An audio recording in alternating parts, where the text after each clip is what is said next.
Donc Benoît, il y a une tradition que j'ai maintenant dans toutes mes interviews. Oui. Est-ce que tu peux faire, s'il te plaît, le clap le plus sexy qu'a jamais vu cette caméra? Merci. Salut les rebelles intelligents. Donc cette vidéo, c'est une vidéo d'update parce que vous l'avez peut-être reconnu ici, c'est Benoît du blog Bonne Gueule. Salut. Enfin, je dis blog, maintenant c'est bien plus qu'un blog. Hein. Ouais, merci Olivier. Ouais, donc ça me fait plaisir de t'accueillir à nouveau. Moi aussi, ça fait longtemps en plus qu'on ne s'est pas vu. Ça fait super longtemps et la toute première interview que j'ai fait de toi et de ton acolyte Geoffrey qui n'a pas pu être là aujourd'hui, elle a été publiée le 1er novembre 2012. Donc il y a à peu près, il y a même 6 ans, quasiment pile poil, un mois après. Donc waouh, donc je me suis dit, là je suis à Paris, c'est l'occasion, tu vois, on va faire un petit peu une update parce que j'ai entendu des rumeurs, des échos comme quoi vous êtes bien développé depuis. Oui. Et j'ai pas eu l'occasion sur cette chaîne de faire beaucoup finalement de suivi des gens que j'ai interviewés. Donc voilà, je pense que c'est même une première sur cette chaîne. Donc d'ailleurs, n'hésitez pas à me dire dans les commentaires, hein, après avoir vu cette vidéo, si vous pensez que c'est une bonne chose et si vous pensez que je devrais en faire davantage.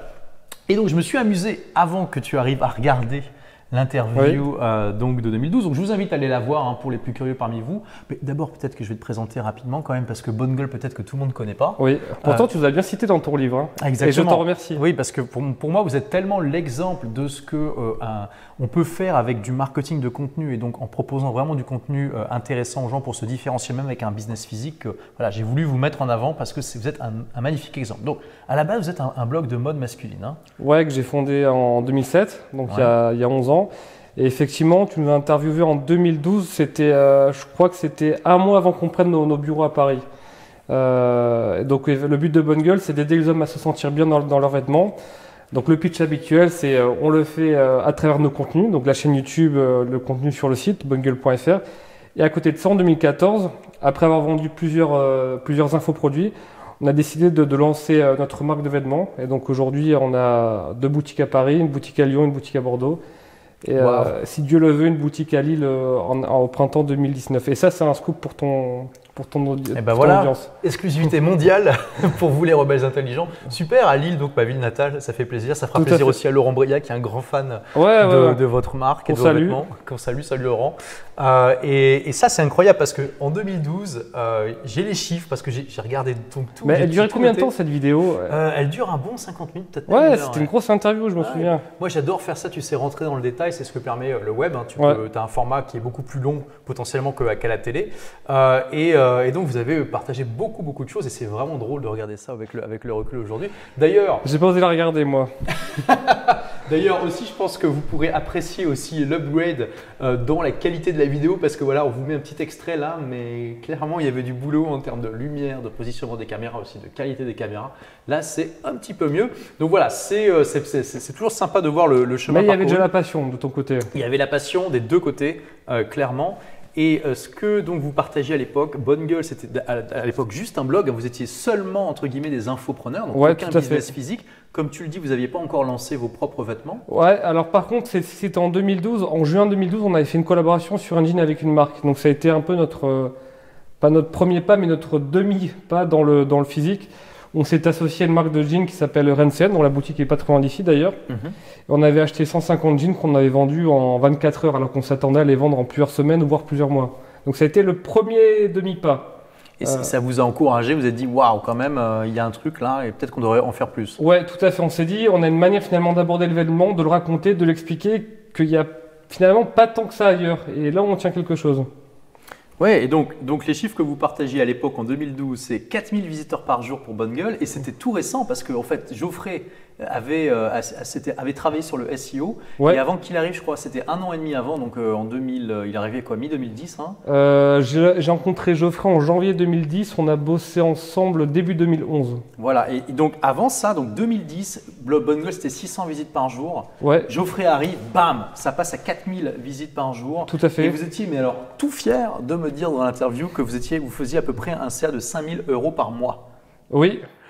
Ce qui paraît, ça te paraît tellement drôle aujourd'hui, tu vois. Ouais, c'est vrai. Ça paraît, et moi je vous ai dit à l'époque, waouh, c'est extraordinaire et tout ça, parce que 5000 par mois, donc ça fait 60 000 par an. Hein, ouais, tout à fait. Quelque chose comme ça. Et tu vois, c'est toujours, c'est tellement intéressant. Donc 6 ans plus tard, On va aller directement dans le vif du sujet. En termes de trafic, en termes de chiffres, vous en êtes Alors je pense que cette année, on va avoir plus de 4 millions de lecteurs. Ça, c'est une évidence. Ok, sur l'année complète donc? Ouais, mais alors pour le coup, tu sais, en tant que bon infopreneur, on t'apprend très tôt qu'il faut déléguer. Ouais. Et pour le coup, tout ce qui est partie data, elle a été très vite déléguée de mon côté. Et chiffre d'affaires, je pense cette année, on va finir aux alentours de 5,5 millions hors taxe. Waouh, donc alors le nombre de visites par mois, c'est 330 000. Ouais, ça doit être peut-être qu'on est un petit peu plus. Je crois qu'il y a des mois, on a tapé le 500 000, il me semble.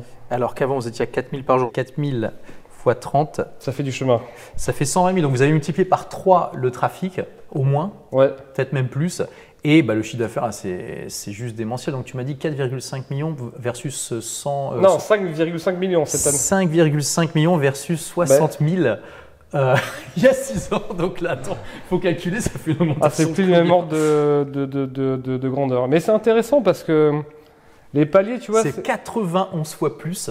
Ouais, c'est vrai que c'est. C'est incroyable, vous avez multiplié votre trafic par 3. C'est la magie du produit physique. Hein. Ouais. Moi, je le dis aux infopreneurs, ils ne veulent pas me croire. Mais... Alors, bon, par contre, c'est le chiffre d'affaires. Après, le bénéfice, il n'a sans doute pas été multiplié par 91, j'imagine. Non. Alors le bénéfice, pour le coup, non seulement je l'ai pas en tête et je sais pas si je ferais être d'accord pour que j'en parle. Vous n'en aviez pas parlé non plus en 2012. Non, donc... non, par contre, ce qui est sûr, c'est qu'on est rentable. Hein. Ça, il n'y a pas de souci. On est à peu près 35 personnes en CDI. Enfin, je crois que cette année même, on aura 0 stagiaire, on a juste quelques alternants. Donc, ouais, on arrive à financer tout ça. Ouais, donc en 6 ans, et en 2012, vous étiez combien dans l'équipe? En 2012 Oui. On était. Alors 2012, si c'était en novembre, je crois qu'on a pris nos bureaux à la mi-novembre 2012. Ouais. On avait chacun stagiaire. Donc on était. Là, on était que Geoffrey et moi. Et quand on a fini 2012, on était 4. C'est sans doute pour ça qu'on n'a pas parlé d'équipe dans la première interview. Oui. Et là, aujourd'hui, vous êtes combien? Du coup, on est 35. Donc, waouh. Au siège, je crois qu'on est 17 personnes et le reste, c'est en boutique. Dans les magasins. Donc à temps complet. Tout à fait. Wow, vous êtes vraiment devenu une belle PME. Ma maman, qui est un peu à gauche d'un point de vue politique, est très fière de voir que son fils a créé autant d'emplois. Elle a très peur que je leur fasse faire des heures supplémentaires non payées.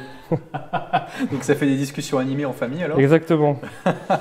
Waouh, donc c'est tellement intéressant parce que finalement il y a tellement peu. Vous êtes parti du monde de l'infoprenariat, ce qui vous donne aujourd'hui un avantage compétitif énorme sur les magasins de vêtements classiques. Oui. J'en ai parlé, dont tout le monde n'a pas eu la chance de rater ses études parce que voilà, je veux dire, allez voir le blog Bonne Gueule tout simplement.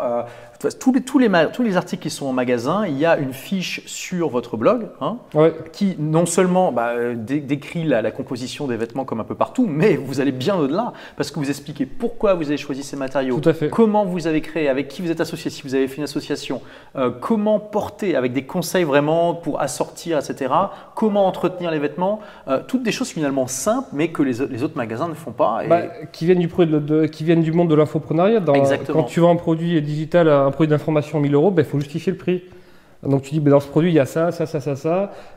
Et nous, on a fait pareil pour le vêtement. Et aussi, il y avait une passion du vêtement. Moi, j'aime comprendre comment il est fait. Et j'étais très frustré quand j'achetais des vêtements à droite à gauche, que c'était pas forcément le cas. Tu achètes une chemise à 150 €, tu sais pas pourquoi elle coûte ce prix-là.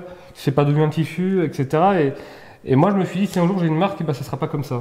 Mais aujourd'hui, notre discours commence à faire quelques émules et commence à être repris par d'autres marques, justement, notre manière de raconter le vêtement. C'est sûr que ça va être copié. Déjà, je trouve qu'ils ont mis beaucoup de temps, vos compétiteurs, à comprendre ce qui se passait.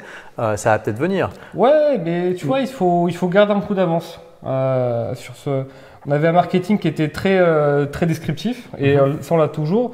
Et maintenant, nous, on essaye vraiment d'avoir un marketing sincère. Par exemple, moi, maintenant, dans les articles, je dis les limites du vêtement. Par exemple, je vais dire, si on vend un vêtement avec un isolant pour pas avoir froid, je vais dire, ok, donc il est isolant à tel point. Par contre, si vous allez faire du ski, ceci, cela, là, ça sera peut-être un peu juste. Donc, j'essaye vraiment d'être de plus en plus sincère dans le vêtement et je sais que de plus en plus de lecteurs sont sensibles à ça. Parce que malheureusement, de ce marketing dérivé de l'infoprenariat où on explique à fond le produit, et on tourne le moindre truc en bénéfice client, je trouve que ça entraîne quelques dérives. Tu vois, c'est à peine si maintenant on ne vend pas des chemises en disant regardez, cool, elles ont des boutons, vous pouvez l'ouvrir. Donc, Ok, ouais, ça allait peut-être trop loin dans la description des bénéfices. Exactement, très premier degré, tu vois. Donc tout tourne en bénéfice client. Maintenant, je le fais toujours, mais on essaie de le faire de manière plus élégante, on va dire. D'accord.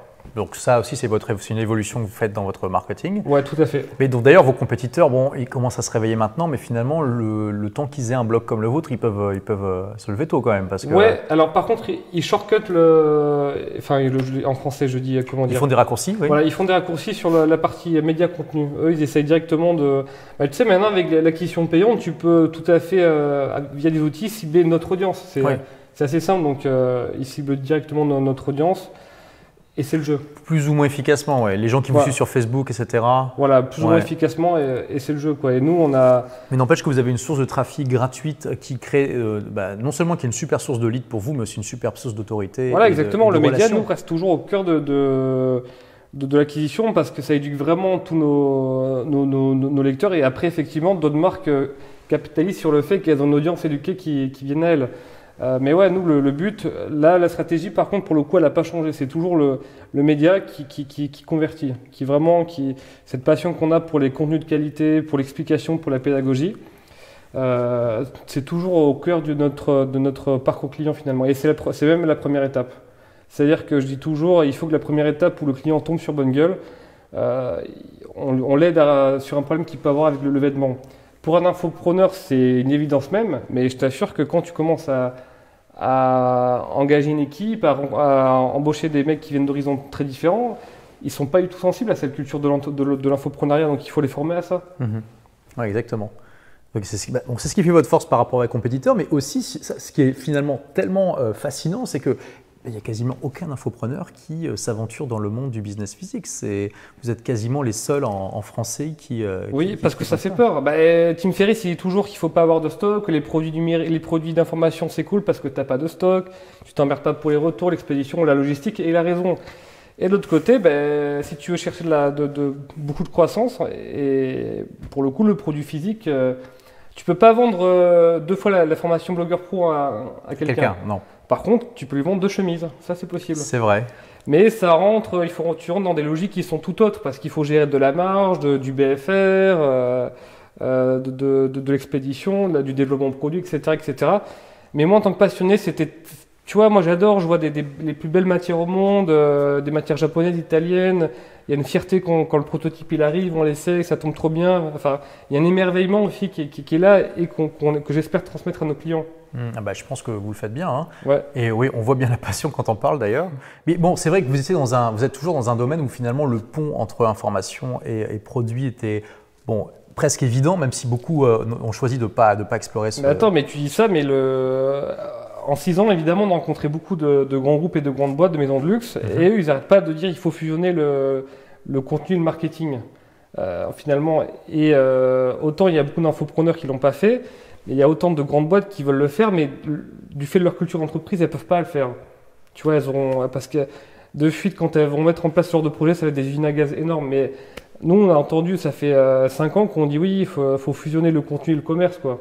C'est vraiment l'objectif Et d'ailleurs, des grands e-shops de vêtements commencent péniblement à essayer de faire des parties éditoriales, de shooter des vidéos, etc. Mais c'est encore très timide. C'est pas dans leur culture. Ils n'ont pas encore Ils n'ont pas compris encore vraiment comment faire et l'intérêt. Exactement. Pour eux, ils le voient dans une logique de branding, ce qui est bien, mais pas dans une logique où on aide le mec à résoudre un problème. Et on lui apprend quelque chose.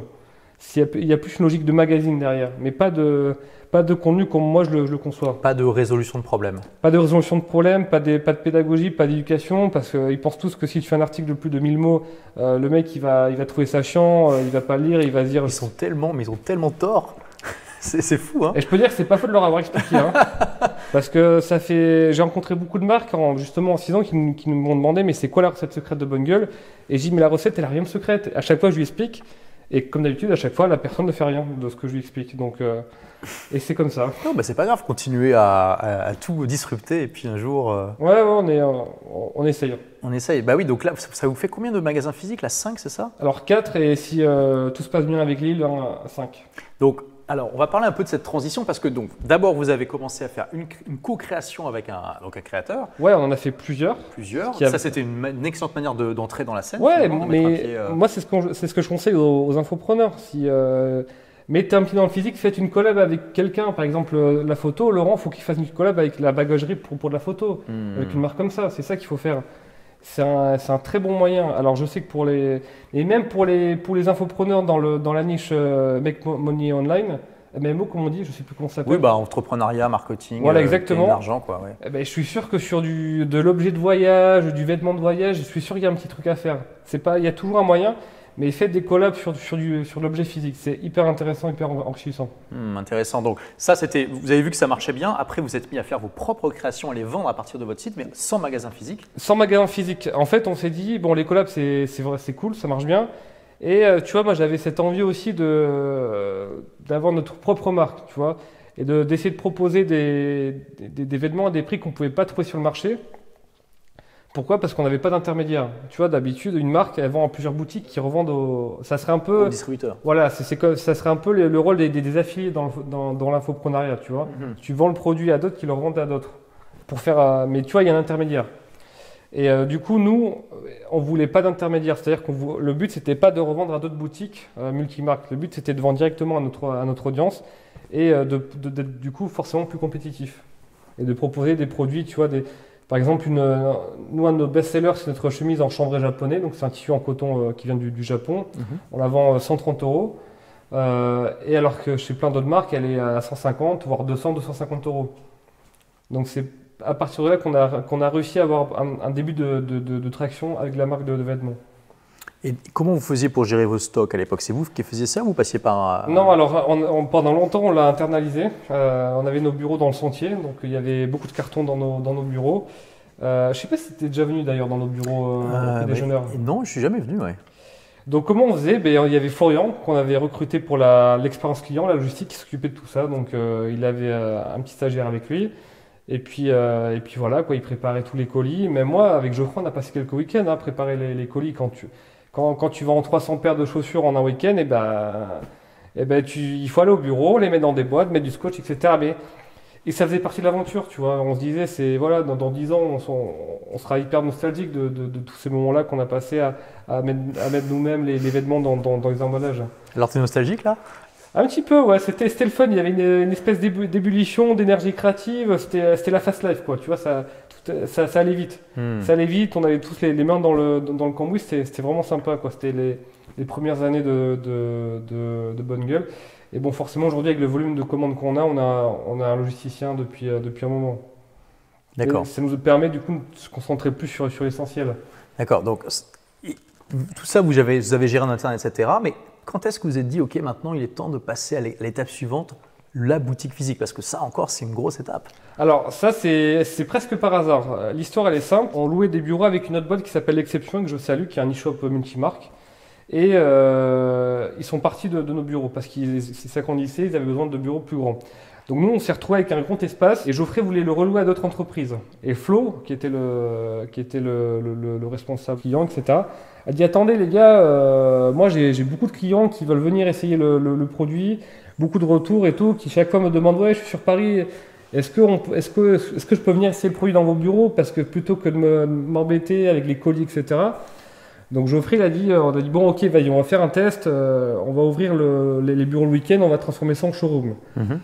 Et les soirs. Et mine de rien, en ouvrant juste les soirs et les week-ends, alors que on n'était pas du tout dans une rue passante, on s'est aperçu qu'on était tout à fait rentable. Le chiffre d'affaires dégagé, on faisait à peu près 20 000 € en physique, quoi. Donc ce chiffre d'affaires-là pouvait suffire… Par mois? Ouais, par mois. Ouais. Ce chiffre d'affaires-là pouvait suffire à financer une petite boutique. Donc vous avez fait une petite expérience sur le terrain. Exactement. Qui a été ça, c'est le côté start-upper de Geoffrey, très test and learn, quoi. Voilà, lean startup. Voilà, exactement. C'est super méthode, ouais. Voilà, donc on a testé un showroom physique, ça a marché, on s'est aperçu qu'on pouvait être largement rentable. On ouvre une petite boutique avec un risque mesuré, ça marche très bien. Du coup, on en ouvre une plus grosse et on a ouvert en face de notre petite boutique. Maintenant, donc nos deux boutiques sont au 14 et au 15 rue Comines. Elles sont l'une en face de l'autre. Oui, donc je suis allé voir d'ailleurs votre boutique à Paris il y a quelques temps, il y a peut-être 2 ans, un truc comme ça. Ouais, c'était la petite quand on avait, c'était le 14, numéro 14. D'accord, et maintenant vous avez une plus grande. Qui est juste en face. D'accord, donc vous avez encore les deux, voilà, c'est facile de passer de l'un à l'autre. Ouais, exactement, parce qu'on trouvait que c'était… Franchement, avoir deux boutiques de la même marque dans la même rue, au niveau branding, au niveau du message, il y a un truc qui est qui est particulier, qui se passe. Et évidemment, on était… si on l'a fait, c'est aussi parce qu'on était tout à fait rentable et ça a été un super move parce que le chiffre d'affaires de la boutique a vraiment décollé grâce à ça. Waouh. Mais c'est un autre métier qu'il a fallu apprendre, hein. On appelle ça, c'est le retail.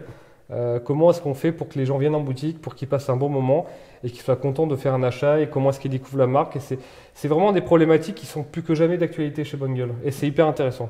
Et ça vous a vraiment permis de toucher une nouvelle clientèle que le blog ne permettait pas? Tout à fait. Ouais. Tout à fait. Ça a permis de…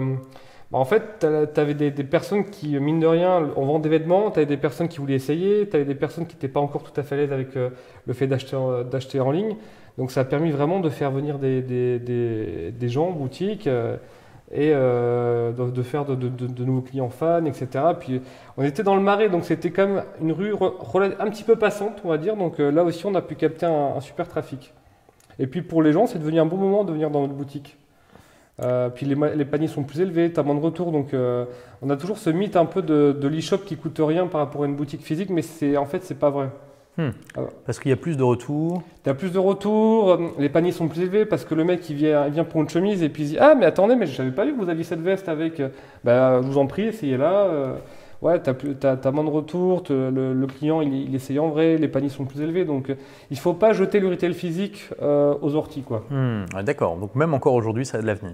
Bien sûr, alors effectivement parce que nous on est passé du métier d'infopreneur et je me suis pris en pleine face le métier de start-upper, donc tout ce qui est croissance, etc., nouvelle expérience, le monde des startups qui lèvent des fonds, etc., qu'est-ce qu'elles font de tout cet argent, comment elles gèrent leur croissance, comment elles se structurent, comment elles construisent leur équipe, c'est vraiment passionnant aussi. Et effectivement, aujourd'hui, dans les marques de vêtements un peu innovantes, comme il y en a beaucoup aux États-Unis, un petit peu moins en France, mais beaucoup aux États-Unis, si effectivement au début elles étaient 100% digitales, aujourd'hui elles recommencent à apprécier le retail physique. Alors, quand même, quand on discutait juste avant cette interview, tu m'as dit « Ah, ça manque un petit peu quand même quand j'étais que infopreneur ». Pourquoi c'est un peu trop de contraintes à gérer, tout ce monde physique Alors, je dirais pas ça, mais moi, tu vois, parce que j'ai lancé un programme à 150 € en ligne, une formation en ligne, un produit un peu star, et j'aimais bien, moi, faire mon petit PowerPoint, allumer ScreenFlow, qui est le logiciel pour enregistrer l'écran, parler devant le micro et dire bon ben voilà un manteau il faut faire ça et puis vous pouvez le choisir comme ça, regardez telle finition.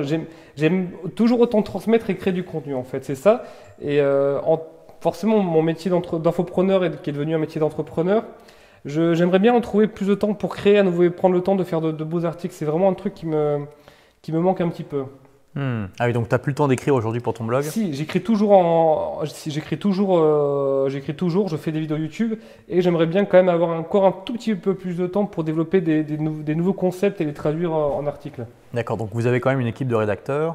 Ouais, on a un pôle éditorial, on a un rédacteur en chef, c'est un ancien de chez LCI d'ailleurs, de chez Metro News, on a un community manager, on a Nicolo qui est un peu notre expert en mode masculine qui repère beaucoup de marques. On a Jordan, excusez-moi, et Michel qui sont nos deux rédacteurs aussi. Waouh, ok. Ouais, donc vous avez quand même une bonne équipe éditoriale. Ouais, qu'on a un peu musclé récemment parce qu'avant on était un peu sous-staffé, je trouve, par rapport à ce qu'on voulait faire. Et donc aujourd'hui, la partie infoprenariat, vous vendez toujours des produits comme des livres, des formations, etc. On a juste le livre maintenant. D'accord. Donc et je pense que aujourd'hui, nous, le contenu, le temps passé à créer un produit digital, finalement, il vaudrait mieux qu'on le mette gratuitement pour attirer toujours plus de lecteurs et les fidéliser encore plus et être encore plus présent dans leur esprit. Mais tu vois, au fond de moi, j'ai toujours cette petite envie parce que le frisson du lancement du produit d'information, il est particulier aussi. C'est clair. Et j'aimerais bien le retrouver. Ah bah c'est une expérience unique. Hein. Exactement. Un tel mélange de stress, d'excitation, de soulagement quand tu… Tu vois, refaire les 3 petites vidéos de vente, refaire le script et tout, j'aimerais bien me replonger dedans.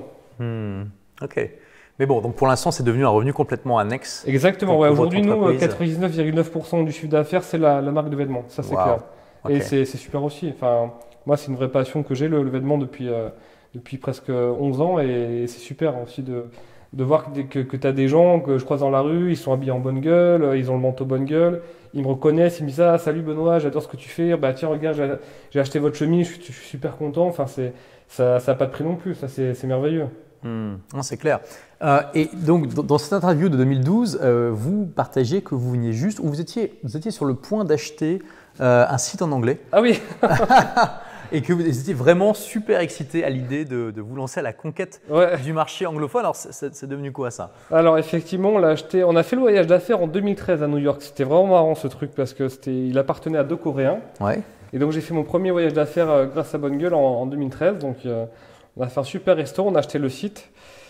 Combien on l'a acheté? C'était 30 000 ou 50 000 $, je m'en souviens plus très bien. Et par contre, du coup, on l'a effectivement acheté ce site, mais en fait, on avait tellement à faire en France, la croissance était tellement telle que on s'est dit putain, là, on est en train de s'éparpiller quoi. On est en train de s'éparpiller, donc autant revendre le site.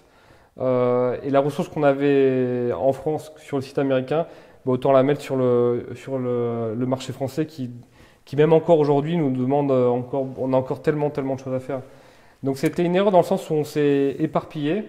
On a revendu le site, je crois qu'on a un petit peu perdu d'argent, mais c'était franchement fun. Ce voyage d'affaires à New York, ça appartenait à 2 Coréens, donc c'était assez marrant. Vous avez pu le barrer de votre to-do list, faire un voyage d'affaires à New York, Exactement. racheter une boîte américaine. En plus, vous avez été dans un super resto, je me souviens, dans un très beau resto à New York, c'était génial.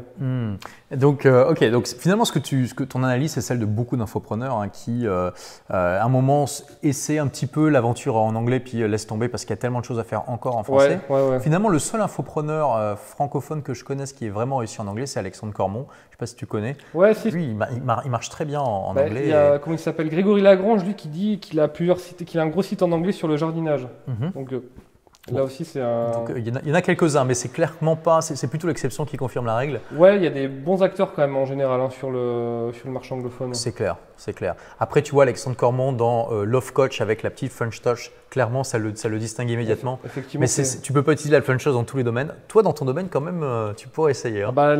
L'internationalisation, ça fait plusieurs années qu'on y pense, mais on est vraiment. Encore tellement de choses à faire. Voilà, en France, on est très très occupé, quoi. Là encore, on est repassé dans une phase d'hyper-croissance, alors que on n'a pas fait de gros trucs en communication, mais simplement, il y a un moment où la marque Yann fait boule de neige, quoi, qui est tout à fait naturelle. Et c'est vrai que là, comme je t'ai dit, on est repassé à je crois, plus 60% de croissance d'une année à l'autre. Et donc, tu vois, il faut la gérer, toute cette croissance.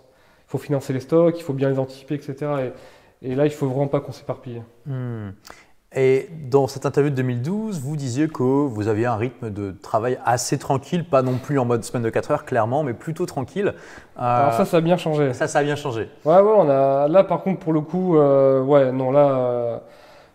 par semaine, je dois faire au moins 50 heures de travail, je pense. Quand même. Donc là, tu fais partie des entrepreneurs qui travaillent beaucoup. Ouais, là, je suis un vrai entrepreneur, pas semaine de 4 heures. D'accord. Mais c'était tellement enrichissant, j'ai rencontré tellement de gens, Parce que le fait de rester à Paris, mine de rien, on a pu se faire un super réseau, quoi, de gens qui étaient bien plus expérimentés que nous. Et j'ai tellement appris, puis j'ai tellement pu rencontrer de créateurs. Et moi, je suis très respectueux, admiratif des créatifs. Et ouais, non, ça a été beaucoup de rencontres, beaucoup de travail aussi, mais c'était l'aventure, quoi. Je crois que tu as une expression, c'est le feu sacré. Ouais, le feu sacré. On avait le feu sacré, tu vois. Vous l'avez toujours là, non? Là, on a toujours, et plus que jamais. Ouais, là, franchement, je pense que je dois quitter le bureau vers entre 19h30 et 20h, parfois 20h30, 21h, mais c'est plus rare maintenant. Mais ouais, c'est sûr qu'on a bien bossé. Et je regrette absolument pas. J'ai pas une seconde, j'ai eu l'impression d'avoir sacrifié ma vie ou d'avoir été prisonnier de mon entreprise ou quoi que ce soit, pas une seconde. Intéressant. Et tu travailles les week-ends ou pas? Ça peut m'arriver, mais je crois que c'est ce que tu dis, c'est un moment, mais qu'est-ce qu'il y a du travail? Parce que aller sur le week-end, aller sur des forums pour voir un peu ce qu'ils disent sur l'événement, moi c'est un plaisir. Je ne considère pas ça comme du travail.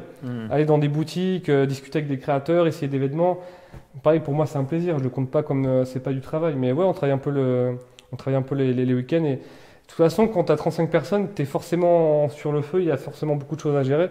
Il faut le faire, mais pour moi, comment il s'appelle le mec qui a écrit ce livre là, The E-Myth revisité? Michael Gerber. Voilà, Michael Gerber qui a 10 ans avec son livre qui a bien. Il y a 20 ans même. Il y a 20 ans qui a prévenu tous les futurs infopreneurs, ne soyez pas prisonniers de votre entreprise, faites des process, etc. Moi, je me suis jamais senti dans ce cas-là, vraiment. Intéressant. J'ai peut-être moins de liberté, de flexibilité en termes de style de vie, tu vois, je peux pas voyager 6 mois par an. Et je suis très content de ce que je vis en ce moment, vraiment. C'est très enrichissant, quoi. Et tu mets quand même en place des process dans ton entreprise? T'es obligé. Ouais, vraiment... Et l'enjeu, non seulement c'est plus de mettre des process, mais c'est c'est bien de les organiser, c'est de les optimiser, c'est que tout le monde soit sensible à cette culture du process, au fait de les améliorer, de les documenter aussi. Il y a toute cette notion de knowledge management, on appelle ça, parce qu'en 6 ans d'entrepreneuriat, tu as une connaissance un peu diffuse qui se crée à l'intérieur de Bonne Gueule. Et comment tu la formalises, comment est-ce que tu permets aux gens d'y accéder? Et c'est des problématiques. Moi, en tant que grand amateur de contenu, je trouve ça passionnant, quoi. Comment est-ce que tu fais une charte éditoriale? Comment est-ce que tu la nourris? Comment est-ce que tu la rends accessible à toute l'entreprise? C'est hyper intéressant. Donc ouais, on entend toutes ces problématiques de boîte classique finalement. Et est-ce que tu prends des semaines de vacances quand même dans l'année? Oui. Bah là, j'étais au Boom Festival, qui est un peu le Burning Man version Europe au Portugal. J'étais une semaine à Tours. J'en prends moins qu'avant. Donc tu as à peu près combien de semaines par an? Alors attends, là je dois être Bonne question. entre 3 et 5 semaines, mais en 3-4 je dirais. Bon, ça va quand même. Ouais, non, franchement Tu prends ça le va. temps, tout ça. Ça va, et puis je sais que si jamais j'ai un gros pétage de câble, je sais qu'une après-midi, je peux dire bon les gars, je bosse de chez moi, là j'ai besoin de respirer, enfin c'est pas un souci. Oui, tu peux pas, t'as pas des horaires de bureau fixes, tu as quand même une certaine flexibilité. Même s'il faut être présent quand même, pour les équipes c'est hyper important. Mais je suis pas l'entrepreneur nomade, ça c'est clair. Et ça me dérange pas de ne pas l'être. Oui, alors justement, parce que déjà en 2012, vous disiez que vous voyagez pas beaucoup, toi et Geoffrey. Ouais. C'est toujours le cas finalement aujourd'hui. Alors non, parce que on a beaucoup de fabricants dans toute l'Europe et on est amené à voyager un petit peu. Ah d'accord. Et en mars, on a fait 10 jours au Japon pour rencontrer nos fabricants et pour moi c'était un rêve. Super, quoi. ouais, c'est génial. Et là, on est en train de faire une web série qui documente ça. Donc Ah oui, vous en avez fait un vlog. Ouais, vlog. mais qui n'est pas encore terminé. Là, il y a 2 épisodes sur 4, voire 5 qui vont être.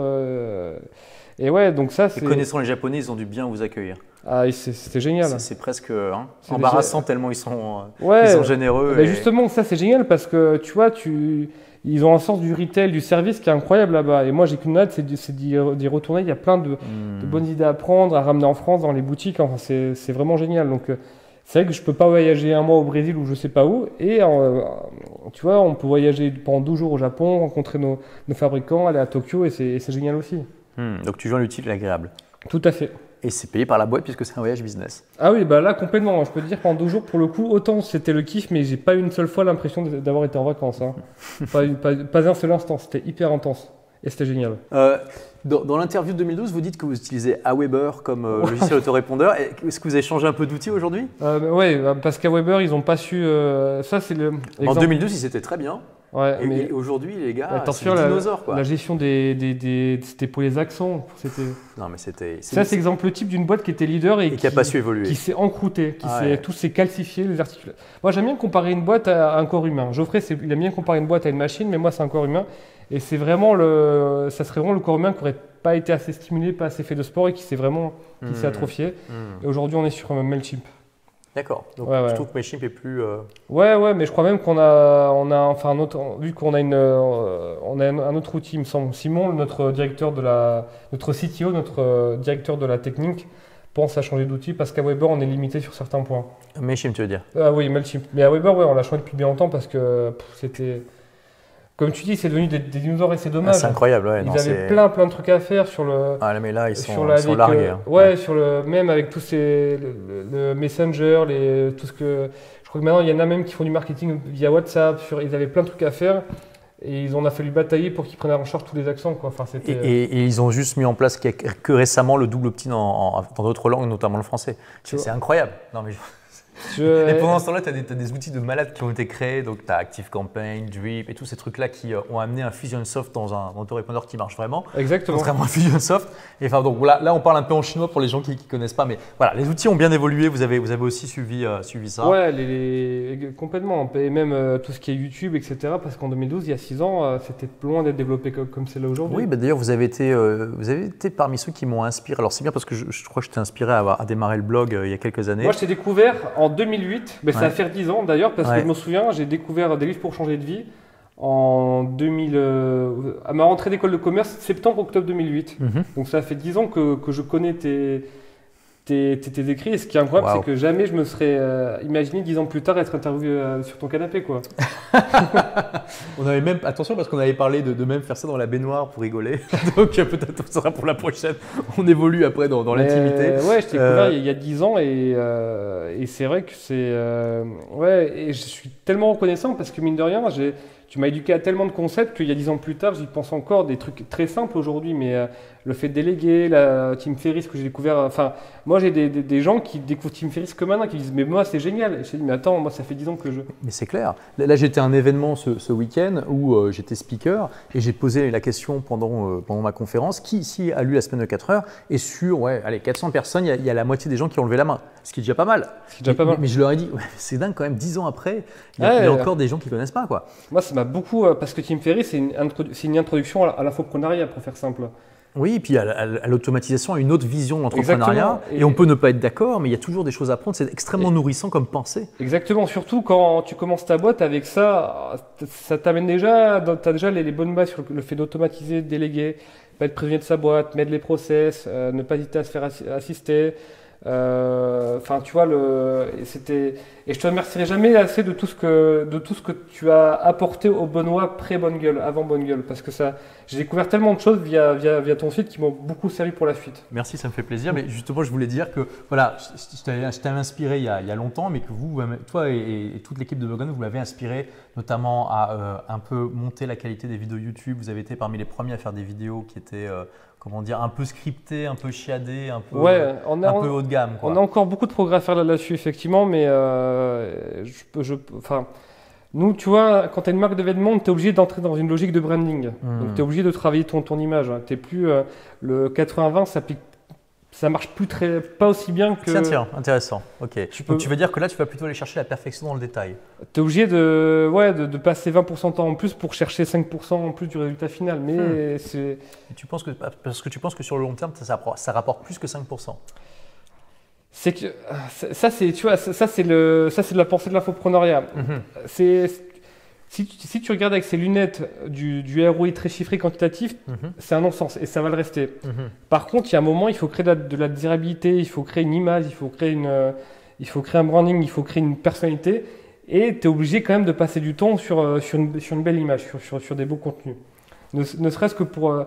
et c'est des choses qui sont, tu vois, très diffuses, vraiment ne serait-ce que pour avoir la bonne place dans l'esprit de ton client. Donc tu es obligé de passer un peu plus de temps là-dessus et de moins fonctionner en mode à l'arrache. Même si effectivement Jason, qui est notre directeur artistique, et Luc, qui est un peu notre vidéaste, fonctionnent vraiment à l'économie, quoi. Ils font vraiment de la magie avec 3 bouts de ficelle. Mais clairement, c'est un aspect sur lequel il faut vraiment être beaucoup plus précautionneux. Et par contre, sur le contenu, la création de contenu, je pense que le 80-20 ne s'applique pas toujours, qu'à un moment… C'était le mec de White But Why qui disait que plus tu vas passer d'extra mile sur ton contenu, plus tu augmentes le potentiel de viralité. C'est vrai que après White But Why, c'est un exemple intéressant. Donc c'est un blog dont j'ai déjà parlé sur cette chaîne qui, en gros, l'auteur publie tous les 3 mois et avec un rythme extrêmement régulier. Mais par contre, chaque article, c'est un bijou. C'est presque un livre en fait. Ouais, il fait des 20 000 mots, 30 000 mots tranquille. Hein. Ouais. Il est chaud. Hein. Et c'est vrai que c'est un blog extrêmement populaire. Mais par contre, moi j'ai été voir là tout le premier semestre 2018, il n'a rien publié. Non, il n'a rien publié. Et ça, c'est un peu décevant. Donc tu vois, après, il faut voir. Tu vois, c'est un peu aussi. Au moins, parfois, quand tu tombes dans le perfectionnisme, tu tombes là-dedans. Quoi, effectivement, et il crée de l'attente. Ouais. Et justement, c'est intéressant de voir quelqu'un qui fait ce truc-là à l'extrême et de voir justement les points forts ou pas. Mais moi, je sais que mes articles, ils n'ont jamais autant marché quand j'ai passé l'heure supplémentaire et que de 5 heures de rédaction, ça se transforme en 20 heures de rédaction. Tu vois, là, on a fait un lancement ce week-end. J'ai fait un article de 5000 mots, ça m'a pris du temps. Hein. Ça m'a pris bien 2 bonnes journées.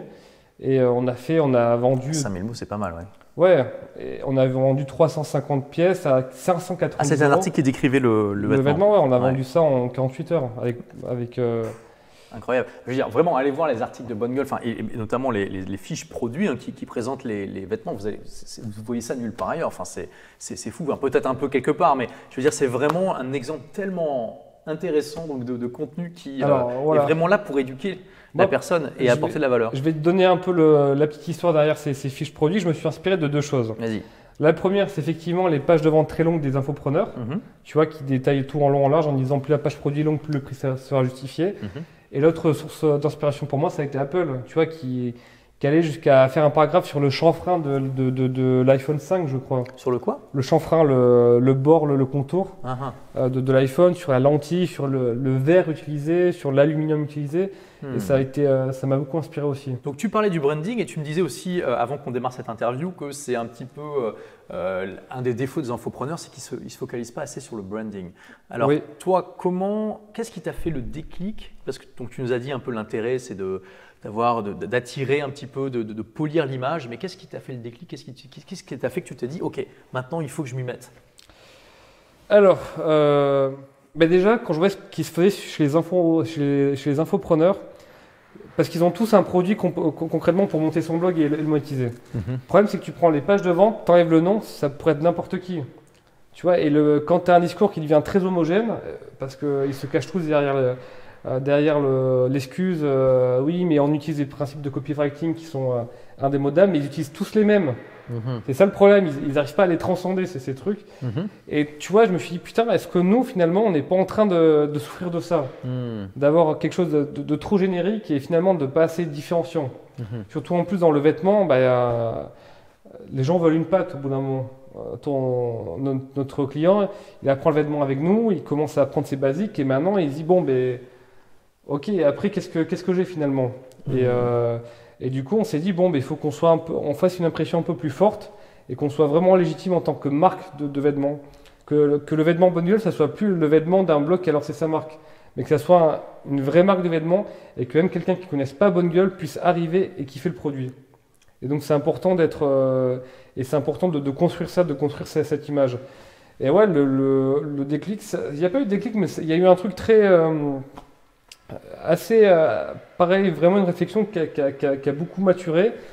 Et justement, le fait d'être resté à Paris, l'avantage, c'est qu'on a pu rencontrer plein d'entrepreneurs et de créateurs dans la mode.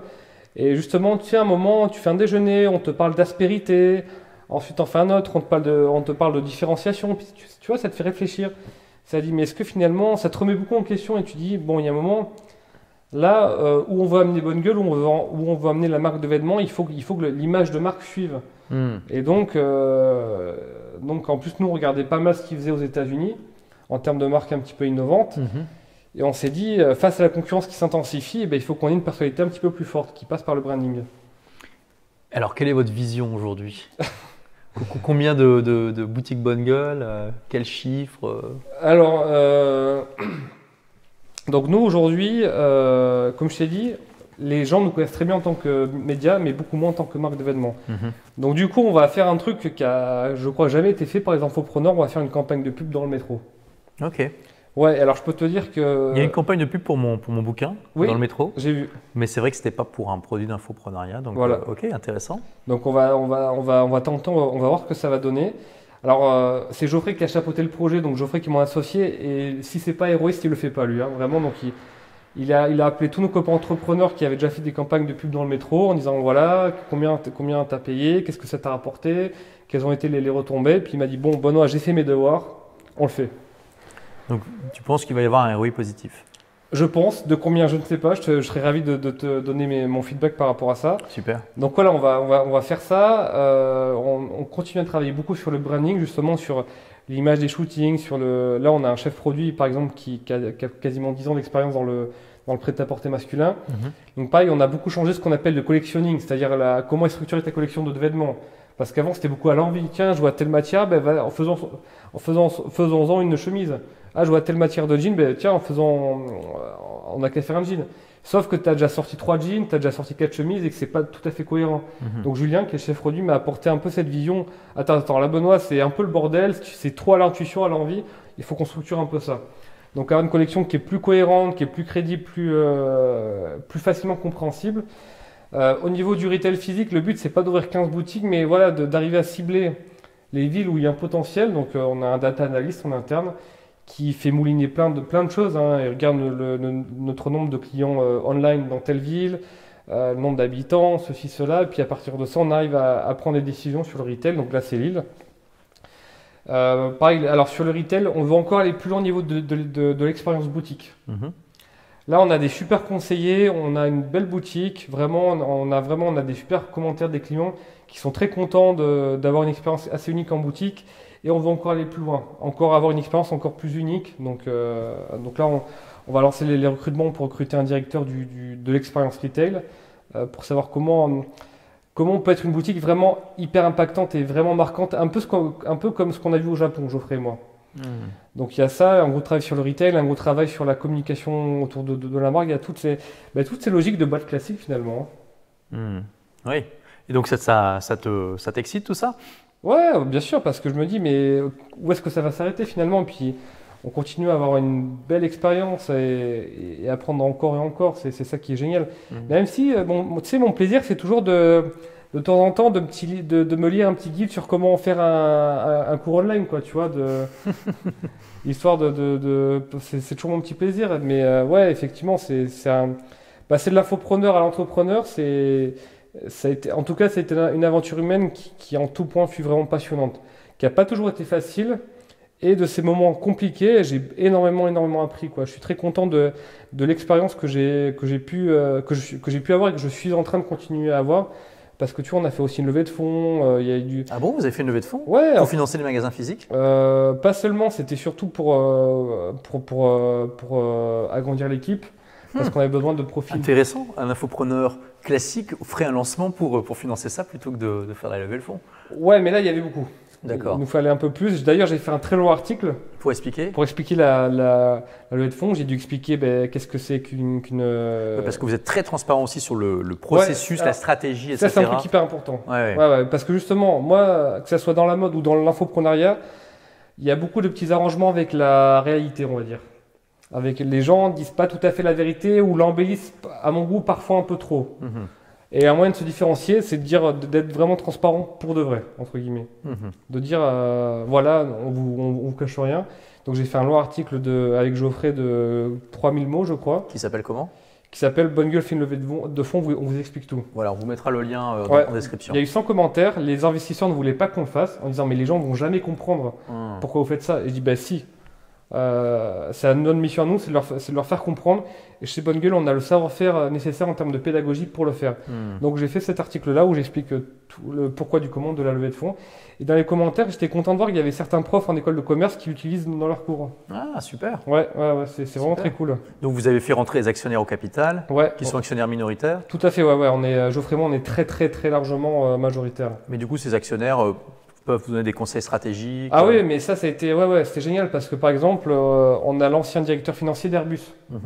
Ah, super. Donc ça, quand tu as besoin de structurer financièrement ta boîte, c'est vraiment super.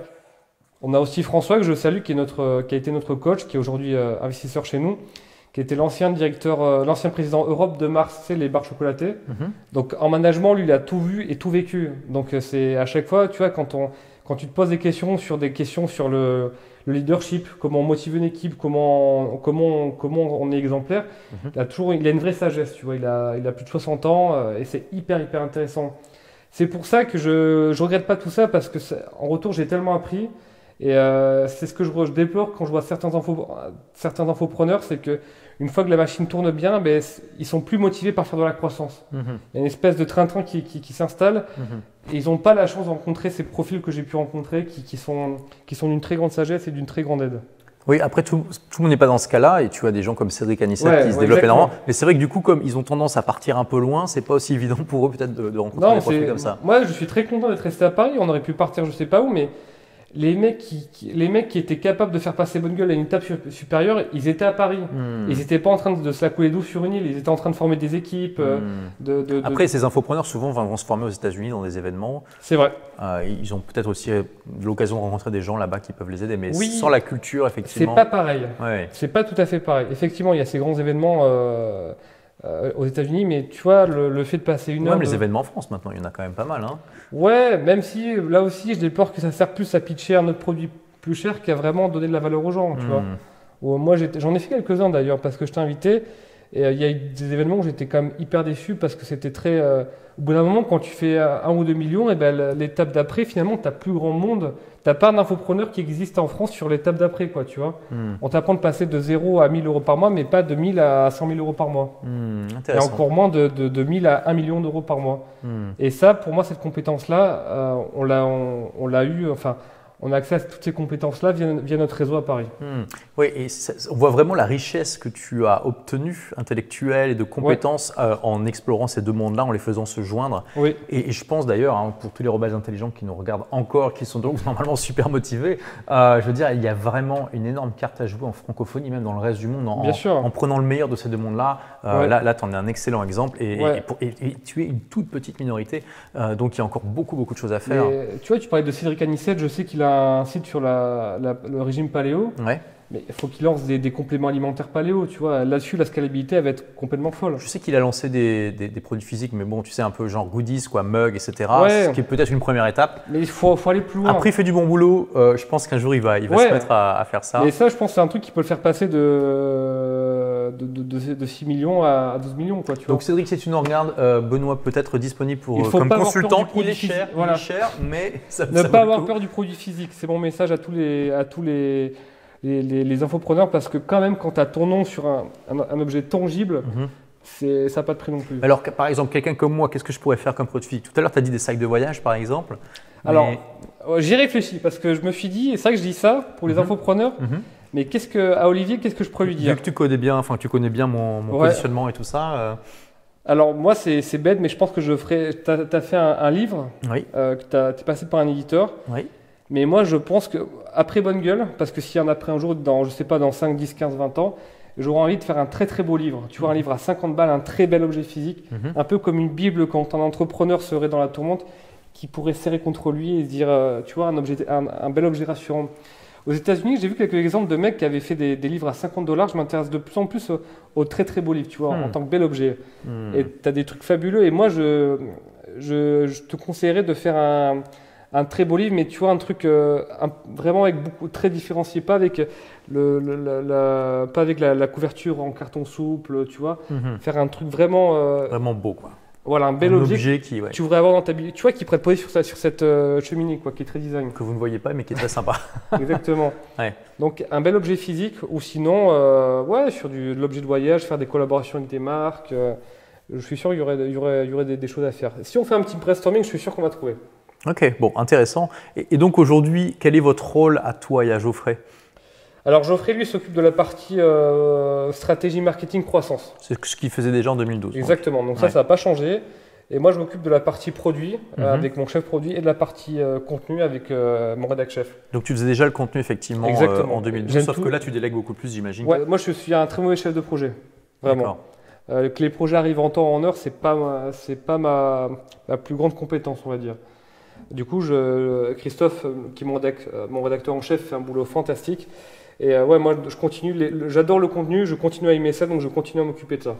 En fait, j'aime dire ce pourquoi les clients viennent sur Bonne Gueule, à savoir pour du contenu ou pour du vêtement, et ben c'est moi qui suis derrière ça. Ok. Wow. Voilà. Geoffrey dit que je suis le contenu et lui dit qu'il est le contenant. Voilà. C'est une belle image, oui. Voilà. D'accord, donc lui il va habiller. Toi, tu vas écrire le livre et lui il va en faire un bel objet. Lui, je pense qu'il va faire l'opération Kickstarter pour qu'on ait 100 000 $ dans les 2 heures, l'acquisition, etc. Le communiqué de presse, il serait plus comme ça. Bah avec la force de frappe que vous avez, le crowdfunding, ça va bien marcher. Vous avez déjà testé? Non, alors il y a des marques qui se construisent là-dessus sur le système de précommande. Effectivement, c'est quelque chose que moi j'aimerais bien faire, mais là aussi j'aimerais pas le faire comme tout le monde, parce que tout le monde, les marques qui le font ont une approche très basique, vendent des produits basiques encore moins chers que d'habitude. Ouais. Et moi, j'aimerais prendre le contre-pied, vendre des vrais produits de luxe, mais pour le coup moins chers. Ça serait quand même des produits à 300, 400, 500 €, mais qui seraient vendus normalement 1500 ou 2000 €. Donc quelque chose de plus niche et de plus passionné. Parce que je m'ennuierais, moi, si je sortais une chemise toute simple, blanche, je serais pas épanoui en faisant ça. Ouais. Donc une approche de la précommande, mais beaucoup plus orientée luxe. Alors du coup, tu vois, tu m'as dit quelque chose de très intéressant. Tu m'as dit finalement, il n'y a pas d'infopreneur en français qui t'explique comment passer de 100 000 euros à 1 million et au-delà. Oui. Donc pour tous ceux qui nous regardent encore et qui donc sont vraiment ultra passionnés par tout ça, quel est toi le conseil que tu donnerais, ou peut-être les conseils rapides, hein, pour passer de 100 000 à 1 million et après au-delà? Alors déjà, aux États-Unis, tu as Ramit Sethi qui a sorti récemment un produit justement qui s'adresse à ces infopreneurs-là. D'accord. Le conseil, en fait, si tu veux, la croissance, c'est toujours des multiples de 1 à 3. C'est-à-dire qu'il faut passer de, je sais pas, de 0 à 3 employés. Le prochain gap, il va être pas à 6 employés, mais à 10 employés. Une fois que tu as 10 employés, le prochain gap, il va être à 30 employés. Le prochain, il va être à 100. Et c'est pareil pour ton chiffre d'affaires. Donc, mon conseil pour passer de 100 000 à 1 million, c'est une bonne question parce qu'au bout d'un moment, l'acquisition, bah, tu vois, c'est un moment où il faut. Créer une marque différenciante, différenciée. Donc, faire du branding, ouais. Faire du branding pour que le mec il comprenne pourquoi est-ce que j'irai chez Olivier Roland plutôt que chez. Après, bon, j'ai quand même un personal branding qui est fort. Ouais, qui est très fort. Toi, pour moi, tu es plutôt le bon exemple parce que tu as fait un livre qui a marqué les esprits. Tu as plus de 100 000 abonnés sur ta chaîne YouTube. Et justement, de manière intuitive, tu as commencé à. Je sais pas si tu t'en es rendu compte, tu as commencé à construire ça. Et je pense que si tu as un positionnement qui est très clair par rapport à d'autres infopreneurs. Donc, de passer de 100 000 à 1 million d'euros par mois. Faut une équipe et il faut être structuré pour. Oui. Il faut avoir une équipe qui est prête à accueillir cette croissance. Ça, c'est la première chose. Il faut sortir plus de produits. Y compris des produits physiques, donc. Alors voilà, produits physiques et sortir plus de produits. Après, on peut passer en tant qu'infopreneur de 100 000 à 1 million sans produits physiques. Mais bon. Par mois, ça commence à être quand même un peu chaud. Hein. Et moi, je rajouterais dans tout ce que tu as dit là, pour moi, une des clés qui a fait une grosse différence, c'est de faire des belles études de cas en fait, de mes clients et de prendre carrément, tu l'as dit, c'est ce qui a fait la différence. Un vrai réalisateur qui nous a fait des trucs genre Discovery Channel. Bah, c'est vrai que là, il y a du branding. Tu as fait du branding, tu as vu ce que ça a donné. Ah ouais, tout de suite, l'esthétique, les gens ont craché beaucoup plus. Et voilà, tu as vu ce que ça a donné, c'est devenu viral, ton petit court-métrage. Et je me suis dit, mais Olivier, il a tout compris. J'ai vu la vidéo, c'est génial. Ouais. C'est vraiment bien. Mais tu as fait du branding, tu as fait un truc qui n'était pas très répandu en France, qui changeait un peu l'interview sur le canapé classique, comme on est en train de faire. Je vois pas de quoi tu parles. Mais tu vois, tu as mis quelqu'un qui allait filmer les gens chez eux. Enfin, il y avait un côté humain, quoi, tu vois. Et je ne sais pas si tu t'es aperçu de la portée de ce que tu as fait à ce moment-là. Ouais, ça a eu un impact, si, quand même. Ouais. Mais en termes de branding, en termes de changement, parce que tu aurais pu dire 20-80, voilà, on va chez les gens, on prend une GoPro et on les interviewe. C'est ce que j'ai fait au début. Ce qui est déjà très bien parce que les études de cas, c'est super important. Il faut le faire, mais la marge d'après, je trouve que tu l'as très très bien faite. Ouais. Et alors après, à côté de ça, je continue à faire des vidéos avec ma petite caméra à la main et qui est un peu pourrie, quoi. Mais effectivement, ouais. Donc, j'abonde dans ton sens là-dessus. Déjà, donc, finalement, pour résumer un peu tout ça, au bout d'un moment, il faut investir pour avoir un truc un petit peu plus chiadé. Le 20-80, c'est très bien pour aller jusqu'à 100 000. Pour commencer, il faut le transcender et l'inclure, comme dirait mon ami Valentin. Et donc, pour ça, il faut savoir prendre des professionnels parce que vous n'allez pas commencer à apprendre comment devenir Spielberg. Ça va vous prendre un temps fou, ça va être chose à faire. Ouais, exactement. Il vaut mieux prendre un Spielberg, le payer. Et il y a un moment, il faut sortir un peu de ce mindset de la tactique, du quick wins, de machin, comment est-ce que je vais chercher 0,5% en plus dans la conversion et se dire, bon, ok, comment je peux faire une opération qui soit vraiment différente de ce que font les autres. Qu'est-ce que moi je veux apporter au monde et comment je peux le mettre en scène, comment je peux l'expliquer. Et effectivement, comment passer de 100 000 euros à 1 million, il y a un moment, il faut investir dans son image. Et typiquement, c'est ce que tu as fait. Mais moi, honnêtement, pour moi, le gap de passer de 0 entre 100 000 euros, il a été bien plus difficile que de passer de 500 000 à 1 million. Ouais, ok, ouais, c'est ce que beaucoup d'entrepreneurs, infopreneurs disent. Et c'est vrai, au bout d'un moment, quand on sait comment ça marche, il suffit de faire un peu plus de produits. Quand la boîte est structurée quand elle a l'équipe qui est prête à gérer cette croissance et à la créer, il n'y a plus aucun problème finalement. Puis vous avez des ressources aussi pour faire des choses plus belles, acheter du trafic éventuellement. Vous faites un peu de pub sur Facebook? Oui, bien sûr. On a justement depuis cet été, on a recruté une responsable acquisition. D'accord. Dont c'est le métier. D'accord. Ça fait 5 ans qu'elle fait ça. Donc voilà, un début de réponse pour passer de 100 000 à 1 million, c'est qu'il faut investir dans son équipe, il faut investir dans ses profils, avoir des bons chefs de projet. Et je sais que tu le fais, mais je vais quand même y mettre une réserve. Il y a un moment où on ne peut plus fonctionner avec que des freelances. Intéressant. Ouais. Tu veux un mec qui te fasse une acquisition, qui t'amène du lead, et t'embauches un Top Gun. Tu veux Tu veux un mec qui gère tes lancements, t'embauches un super chef de projet. Tu veux, enfin, tu vois, il faut créer l'équipe qui va te permettre d'aller chercher ce chiffre d'affaires. Pour moi, finalement, le conseil que je pourrais donner aux infopreneurs, ça serait ça. C'est qu'il y a un moment, si vraiment tu veux faire Cédric, il a créé une équipe, il a pris des bureaux, c'est devenu une boîte normale, quoi. Oui, il m'a dit aussi qu'effectivement, d'après lui, c'est un facteur extrêmement important. Bon, moi, j'ai que des freelances, il n'y a aucun bureau physique, tout le monde travaille en remote sans aucun horaire de bureau. Oui. Toi, tu ne crois pas à ce modèle-là, le travail à remote? Mais jusqu'à un certain moment, je pense que pour aller chercher 5 millions d'euros de chiffre d'affaires, à un moment, tu es obligé d'avoir une équipe avec une culture d'entreprise, des valeurs, à les motiver, avoir des bureaux. À souder l'équipe, quoi, tu vois. Bah écoute, challenge accepté. Je vais tenter de t'atteindre les 5 millions sans avoir de en remote avec des freelances. Et je pense que c'est possible. On verra bien. Je pense aussi. Et je serais ravi que tu me donnes tort. Bah écoute, ça serait un super challenge. Donc, allez, je vais quand même dire les chiffres. Là, je suis à peu près à 2 millions par an. Ouais, c'est pas grand-chose, remarque. Ouais, donc bon, il faut que je fasse un peu plus que 2 fois. Pour moi, t'es pile au… Surtout que franchement, très honnêtement, je travaille pas beaucoup par rapport à certains. Ouais, t'es pile au plafond où là, il va falloir justement… Il va peut-être falloir que je me retrousse les manches un petit peu, ouais. Et mettre en place et que tu te remettes un peu en question dans le sens où, bon, c'est pas en faisant un lancement de plus que je vais y arriver. Donc, je suis très intéressé de voir ce que tu vas préparer en tant que nouveau produit, où je pense que le modèle, il va évoluer. Ta ligne de produits. Ça va passer par d'autres produits, c'est sûr. D'autres produits, mais pour moi… Une augmentation du trafic des blogs que j'ai laissé… à la limite où on peut encore y arriver tout seul en mode freelance, parce que Ramit Sethi… Lui, je crois qu'il a commencé à embaucher ses premiers employés. Ouais. Je crois que c'était aux alentours des 2-3 millions, justement. D'accord. À peu près. Il faut que je retrouve le PDF, je te l'enverrai, où il détaille ça, mais je crois que c'était aux alentours des 2-3 millions. Donc toi, tu es pile à la limite. Et est-ce que tu crois à la possibilité de laisser tes employés travailler à distance, peut-être partiellement? Alors, d'après toi Nous, c'est du télétravail. Hein. La question que tu me poses, c'est est-ce que je crois au télétravail? Oui, tout à fait. Nous, c'est autorisé chez nous. Il y a des boîtes où ce n'est pas le cas. Oui, c'est possible, mais moi je suis quand même partisan.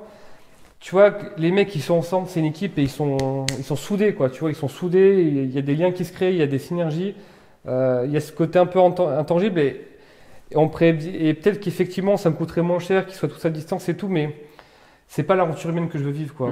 Tu veux vraiment créer une culture avec des gens à mes petits-enfants, j'ai pas envie de leur dire ouais, regardez les enfants, j'ai créé des employés en tous en télétravail. J'ai envie de leur dire il y avait une vraie équipe, Pourquoi pas? C'est ensuite, moi je respecte. Surtout tes petits-enfants, à mon avis, quand ils seront en âge d'écouter ça, à mon avis, ça sera très répandu. Ça sera très répandu, c'est vrai. Ouais. Mais je respecte tous les choix. Et j'ai envie certains infopreneurs à certains moments, dans les moments les plus difficiles de bonne gueule, j'ai pas pu m'empêcher d'envier les infopreneurs qui étaient tout seuls, qui avaient rien à gérer, qui avaient pas rien à gérer, mais c'était beaucoup plus simple. Mais moi j'ai envie, tu vois, l'aventure humaine, j'étais pas préparé, mais j'y ai pris goût et j'ai envie, tu vois, c'est ça que j'ai envie de donner aux employés, quoi. Tu vois, j'ai envie qu'ils viennent dans un beau bureau, qu'ils fassent un truc où ils apprennent des choses, qu'il y a un collectif qui se crée, tu vois, c'est une équipe de foot que je veux avoir. Et c'est pas une équipe de foot, elle peut pas se faire quand tu as chaque joueur qui s'entraîne en remote. Et c'est un peu moi je vais dans cette direction. Ok. En tout cas. Bon, voilà, en tout cas une discussion extrêmement intéressante et enrichissante. Donc peut-être que dans 6 ans on fera un bilan et on verra. Rendez-vous du coup en 2024. Hein. Oui, exactement. My God, ça va faire, ça paraît lointain, mais comme ça paraissait lointain aujourd'hui de 2012. Ouais. Et donc voilà, et puis je veux dire, bon, allez voir, jeter un œil sur cette interview de 2012. Vous voyez aussi à quel point Benoît a mûri, donc dommage que Geoffrey n'ait pas pu venir, mais c'est impressionnant, à mon avis, juste de voir ton assurance, comment tu t'exprimes et tout, ça a pas mal changé parce que je te dis, je l'ai vu il y a quelques… Oui, c'est vrai que… c'est impressionnant de voir la transformation et là, peut-être dans 6 ans, tu seras… Oui, mais c'est vrai qu'en 2012, je découvrais l'entrepreneuriat, quoi. J'étais encore tout timide, je me sentais pas forcément légitime, le syndrome de l'imposteur. Ouais. Tu vois, que j'ai appris grâce à toi il y a 10 ans justement, et je pense que j'en étais un petit peu atteint. Non pas en tant qu'infopreneur expert du sujet, mais plutôt en tant qu'entrepreneur. Et justement là, tu es content d'avoir des coachs qui t'aident à dépasser ça.